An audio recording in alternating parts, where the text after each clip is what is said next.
legitimate, modern, democratic dialogue.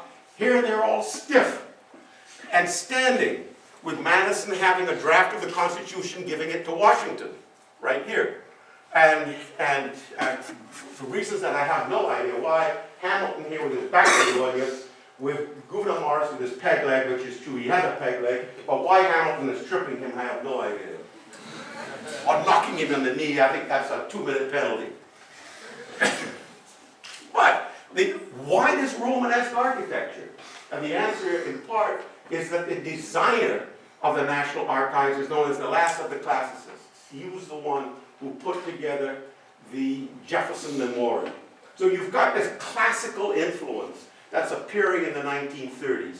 And with it comes an account of the framers as demigods, not as democratic politicians, but as somehow way above it. If you were to just, if you go back to the second, yeah, right at the end, you go all the way down to the end. That's right. This one, by Louis Glantzman, this is probably the second most observed interpretation of the framers.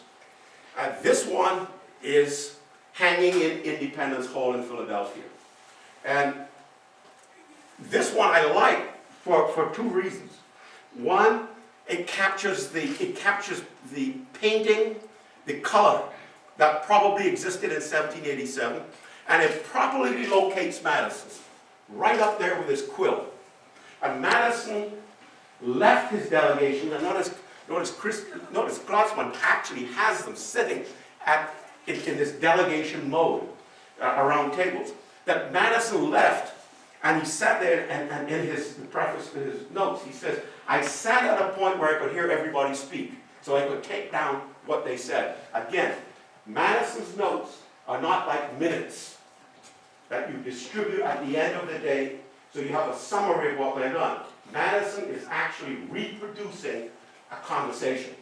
So he's got King, a paragraph, Madison, such and such, so that you can actually recreate the nature of the conversation that took place.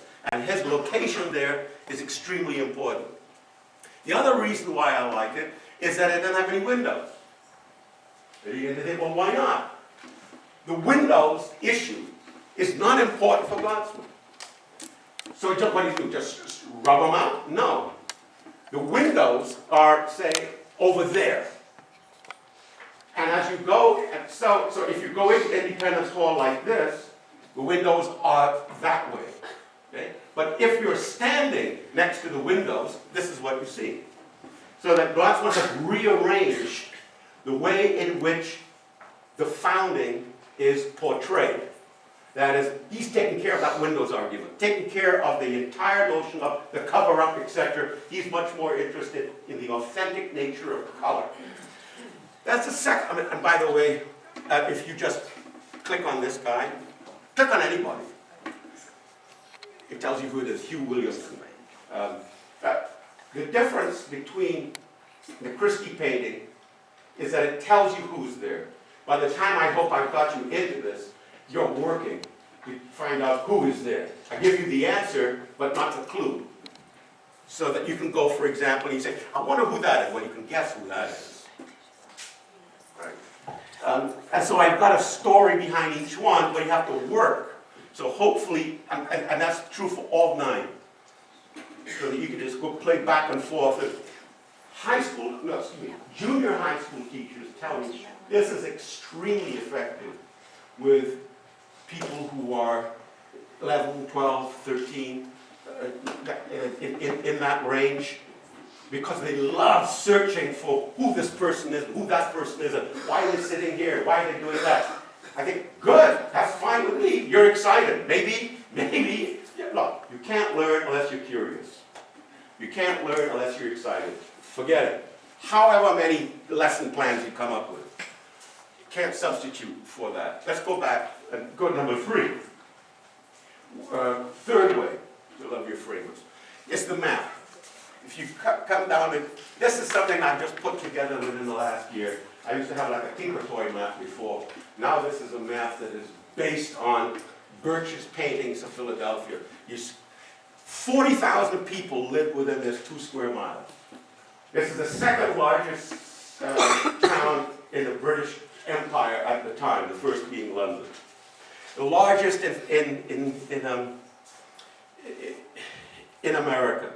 40,000 people living within 2 square miles. There were 100 taverns, which means 1 tavern for every 400 people, which sounds like a lot until you realize that today there is 1 lawyer for 279 people. And so one could argue, well, no wonder we've become a litigious society. And one might say, well, no wonder that in Philadelphia, people was a sort of a drinking society. And the answer was yes, you have to be careful of the water. There's a lot of typhoid and stuff going on. You've got to be careful. You'll notice that, well, there's a story behind each red dot. We'll just choose a couple. You know, just choose a red right in the middle there. Yeah, right. Just choose the middle. Up one. Left to my left. Bam, Independence Hall. And it'll tell you. See, it'll be a file. It'll come down here. Will tell you what is going on. So you click on Independence Hall, and there it is. Drop down. Right. Here are the birch paintings of Philadelphia, 1790s. This is what keep going. This is what Independence Hall looked like in the 19th century. It was a museum and junk shop, and with the famous Rising Sun chair, statue of Washington, now outside. Rising Sun chair, now in the assembly room. Top right, you can see, well, you can even click these on, they'll expand, or whatever they're called. Right. There's the chandelier. Let's see, where else?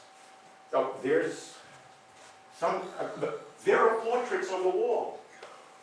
That's where the portraits of the framers were, on the wall. And then you can see Christie actually going and sitting in that place in the 1930s, seeing the portraits on the wall and reproducing them in his painting. A couple of the comparative paintings actually have these things on the wall. All right, let's go back, please.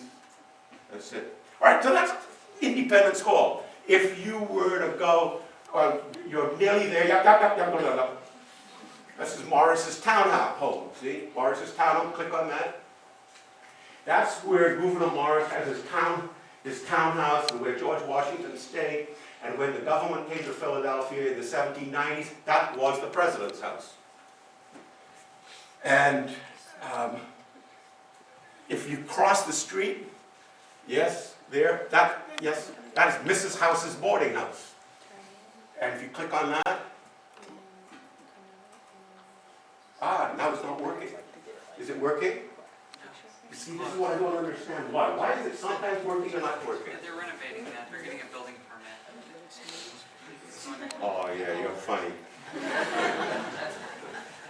It's not a map. That's the problem. So you can't open that. So my punchline is gone. Mrs. House's boarding house, where James Madison stayed. That's where he wrote his notes. That's where the Virginia plan was hatched.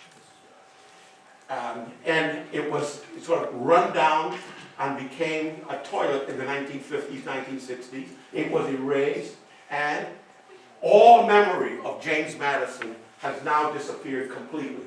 There's a slab on there which now suggests that any person can stand up and utter whatever they want to do. That's democracy. And it seems to me there's a fundamental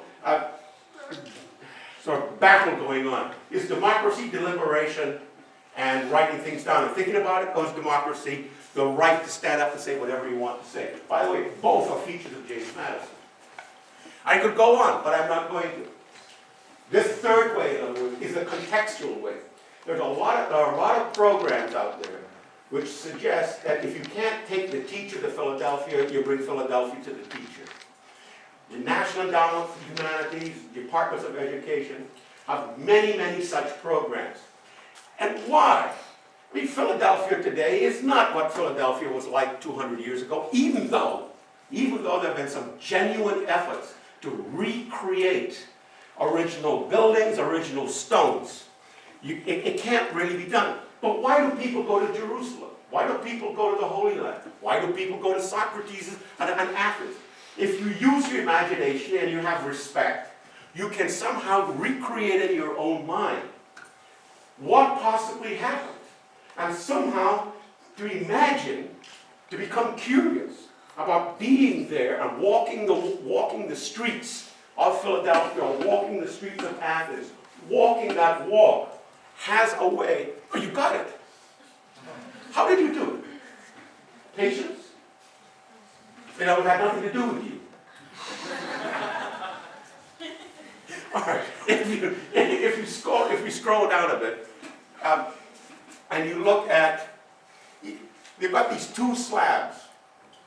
All right. What is that? What does this slab say on the left-hand side? Yeah, there. Oh, what? Oh, this slab here, notice the pole work of re-slabbing. That's around about the 1990s, where they decided to put on the side of this building that this is the place where the University of Pennsylvania Medical School was. Now, if you close that, please. And no, go back to Mrs. Howard. We don't have to do this again, do we? Yeah, right. Go up to that one, thank you, and raise it. You will see James Madison, delegate to the Continental Congress, stated, from 1950 to 1990, that was the only indication that James Madison was there. In the 1990s, they removed that slab and put on the University of Pennsylvania Medical School. And you can see what a shoddy job it was because of the caulking on the side. James Madison has totally disappeared from any, not only position of prominence, from any position in the story of the founding. So why is this important? Because each generation has a way of remembering what it wants to remember and pass on to the next generation. And what I try to do is to keep an account of what is going on intergenerationally, so that a story, an account of remembering the framers can be reconstructed. Because part of civic education is not just reading a text, but reading architecture. So I've got art history, architecture, are all different ways to get back to the framing. And along with the architecture, which attempts to recreate the original architecture, is in-your-face architecture. That is deconstruction coming into the 21st century. And most of just think about the difference between the old Getty in Malibu and the new Getty in LA. The old Getty is an attempt to recreate the Mediterranean, and you can feel it, at least I can feel it. What is the new Getty? Concrete. Lovely view, but in my opinion, cold.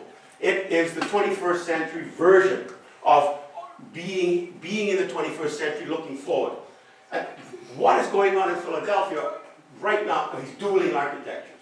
One that looks to recreating as close as possible the past to give you a feel for it, and the other one which says, that's dead, you're alive, it's only the future that matters, concrete. And so there are two things now today that have replaced all of this history which I've managed to capture. One, a concrete slab, where you can stand and deliver your First Amendment rights. And the second is a bus stop. It's being created right on the spot. If you go down, I think I have the bus stop under construction from this summer. Yeah, there's the bus stop going there, right in the corner. Is this important? You're darn right. Will any difference be made in the future of public policy because of this? I hope not. But it could, because a country, look, we live between the past and the future. The question is, how much do we owe the past and how much do we owe the future? And how do we blend those two together? Because we've got 1 foot in the past, 1 foot in the future. To what extent do we honor the past without bowing? To what extent do we think of the future without burdening? And if you eliminate or erase the past, then you're in difficulty It seems to me